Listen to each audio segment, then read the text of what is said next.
Amsal 4 ayat 23. Kak, tolong buka dong teman-teman kameranya kalau nggak tidak sibuk.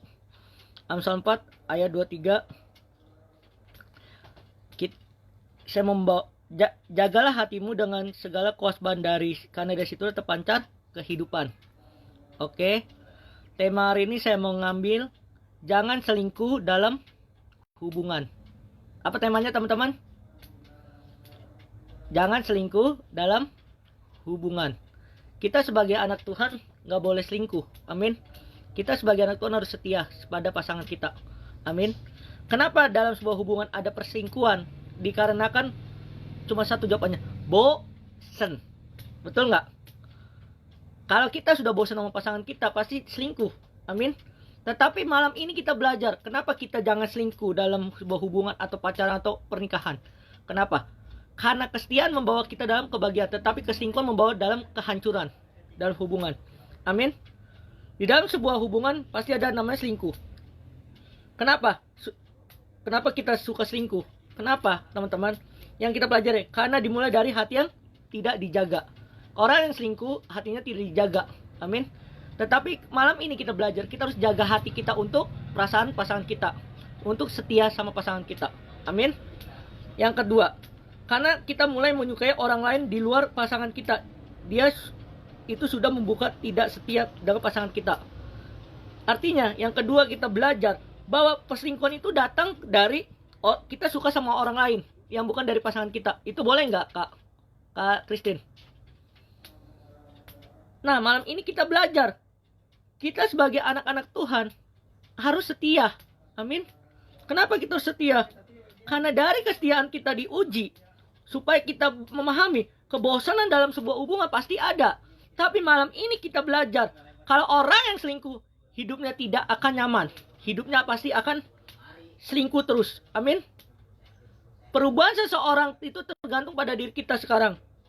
Amin. Kalau kita mau setia sama pasangan kita percaya. Tetapi kalau orang udah disakiti atau sudah selingkuh, mohon maaf, tidak dapat dipercaya lagi. Amin. Kenapa dalam sebuah hubungan ada trauma, overthinking, dan seterusnya? Karena kita tahu bahwa dari overthinking dan trauma itu mengutamakan bahwa perselingkuhan itu. Amin. Kenapa dalam sebuah hubungan pasti ada cerai? Kenapa? Karena ada perselingkuhan, teman-teman. Tapi malam ini kita belajar. Kita sebagai anak Tuhan gak boleh selingkuh. Tetapi harus setia satu pasangan. Amin. Apa ciri-ciri orang yang selingkuh? Poin pertama yang kita mau belajari. Orang yang selingkuh memiliki sikap jadi, tertutup, atau transparan. Amin. Orang yang selingkuh memiliki sikap transparan. Dikit-dikit, ini mah gak beres nih orang, ini gini-gini. Amin. Contohnya orang yang selingkuh bisa menyembunyikan hal yang kecil. Contoh dari HP bisa disembunyikan. Amin. Tapi kalau kita malam ini belajar, kalau kita mau jadi anak Tuhan, menjadi anak-anak Tuhan yang dipercayakan, dapat disetia sama pasangan, dimulai dari kesetiaan. Amin. Makanya firman Tuhan menjelaskan, setia dulu dalam perkara kecil, maka Tuhan kasih perkara yang besar. Amin. Kalau kita setia sama pasangan kita, dari hal yang kecil, Tuhan akan kasih perkara yang besar. Amin. Tetapi malam ini kita belajar. Kenapa kita harus benar-benar setia sama pasangan kita? Karena dari kesetiaan mengalami sebuah kebahagiaan. Amin. Itu yang contoh pertama. Contoh kedua, kenapa kita sering selingkuh? Orang yang selingkuh tidak terbuka soal aktivitas atau di ponselnya. Di HP-nya nggak isi ponselnya nggak bisa dibuka. Amin. Pasti dikunci. Saya mah jujur aja nggak dikunci ponsel saya. Boleh sih lihat aja. Amin. Itu ciri orang setia. Orang yang selingkuh sering berkata itu urusan pribadi, padahal sebelumnya terbuka. Tapi kalau orang yang selingkuh itu urusan pribadi. Contoh Kak Kristina sama Kak Ronald, pribadi. Itu namanya udah. Tapi malam ini kita belajar. Kita harus terbuka sama pasangan kita. Amin. Itu yang pertama. Yang kedua, orang yang selingkuh selalu menjaga ponselnya. Orang yang selingkuh selalu menjaga ponsel HP-nya. Nggak boleh dilihat. Amin. Arti di dalam kamus ini, orang yang selingkuh sering ganti sendi, kata sandi, untuk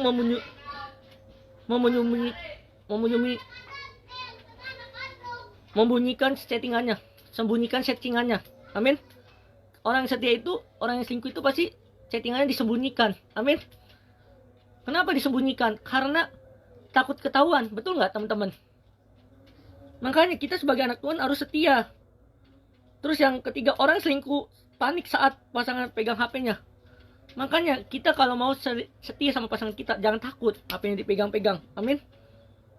Ada waktunya dipegang, ada waktu enggak, teman-teman. Makanya kita jadi orang itu harus setia. Satu pasangan, jangan gonta-ganti. Amin.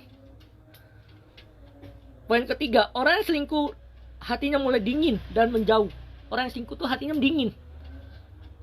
Inginnya ya mencari yang baru. Terus orang selingkuh tuh memiliki sikap apa? Tidak perhatian, kurang perhatian, cuek, cepat marah-marah. Amin. Tapi orang selingkuh itu memiliki sikap tidak peduli dengan pasangannya. Banyak kita tidak peduli dengan pasangan kita karena apa? Selingkuh. Tapi malam ini kita belajar, kita mau jadi anak-anak Tuhan, jadi pasangan yang setia. Amin. Nah, pertanyaan dalam hidup kita, bagaimana cara tidak selingkuh dalam hubungan pacaran? Yang pertama kita harus pelajari yaitu adalah kita harus membangun komunikasi yang terbuka terhadap pasangan kita. Kita harus terbuka sama pasangan kita. Seringkali dalam hubungan pacaran ada perselingkuhan dikarenakan ada tidak dibicarakan. Seringkali kita dalam sebuah hubungan tidak dibicarakan. Amin. Kenapa? Karena salah komunikasi, teman-teman. Komunikasi dalam hubungan itu penting. Makanya, kenapa kita sering bimbang? Kenapa kita sering khawatir? Karena takut diselingkuhi. Karena gak ada komunikasi yang baik. Amin.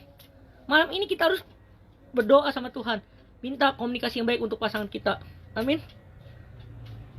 Artinya, kalau ada masalah dibicarakan. Kalau ada masalah dibicarakan. Amin. Untuk apa kalian punya pasangan tapi kalau nggak dibicarakan? Amin. Itu yang pertama. Yang kedua adalah kita harus ingat komitmen dan nilai kasih sejati. 1 Korintus 13 ayat 4 dan 7. Nanti kalian baca di rumah. Kita harus memiliki komitmen dalam hubungan dari nilai kasih Tuhan supaya kita berusaha menjaga perasaan pasangan kita. Kita harus komitmen. Amin. Pacaran itu bukan sekedar mau diselingkuhin, jangan. Tapi dimulai dari setia dulu, setia. Amin. Komitmen. Kita harus komitmen, hubungan kita lenggang. Amin. Yang ketiga, yaitu ada poin yang ketiga, ada kita harus isi hati kita dan pikiran kita dengan kebenaran firman Tuhan. Mazmur 119 ayat 11. Nanti bisa dibaca di rumah. Kita harus isi hati dan pikiran kita dengan firman Tuhan supaya kita sadar bahwa selingkuh itu tidak baik dalam hubungan. Amin. Kita harus sadar dulu. Kalau isi hati kita dengan firman Tuhan, hati pikiran kita dengan firman Tuhan, tidak ada selingkuhan. Amin. Nah, ada dua dampak yang kita pelajari malam ini. Dampak pertama dari orang yang berselingkuh, yaitu adalah kita dapat merusak kepercayaan dalam hubungan. Hati-hati teman-teman, kita dapat merusak percaya hubungan kalau kita selingkuh. Dampak pertama yang orang selingkuh. Dampak kedua adalah kita menjauhkan diri dari berkat Tuhan. Teman-teman, kita menjauhkan diri dari berkat Tuhan. Kalau kita selingkuh, orang tidak dapat dipercaya lagi, ya buat apa dipertahankan? Benar nggak, Kak Christine? Kak Christine? Itu yang kedua. Yang ketiga, kita meninggalkan jejak buruk dan masa depannya. Teman-teman, orang yang diselingkuhi meninggalkan sakit hati, luka hati. Itu akan masa depannya akan stres, bisa trauma, bisa apa, atau overthinking. Makanya, selama kalian masih punya pasangan, jaga hatinya. Amin. Nah, apa dampaknya orang yang tidak selingkuh? Ini dampaknya. Yang pertama, hubungannya diberkati Tuhan. Amin. Hubungannya nyaman. Yang kedua, hubungan kita sehat dan bertumbuh. Dalam sebuah hubungan, hubungan sehat dan pertumbuhan hubungan itu pasti ada. Yang ketiga, yang paling penting ini, kalau kita tidak selingkuh, yaitu ada kita mendapatkan hormat dari pasangan dan orang lain. Orang lain akan menghormati kita dan pasangan kita menghormati kita. Amin. Intinya, kita sebagai orang Kristen harus setia, bukan selingkuh, teman-teman.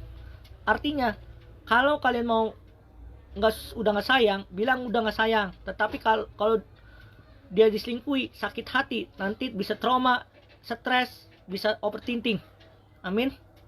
Artinya, selama pasangan kalian masih ada, kalian jaga, kalian lindungi, kalian sayangin. Dan demikian, kalau kita percaya kebahagiaan yang tersejati adalah kesetiaan menerima pasangan kita apa adanya. Amin. Mari sebelum kita berdoa, nanti doa firman saya minta Kak Perdi, dan doa sapa doa berkat Kak Perdi. Silakan Kak Perdi lanjutkan.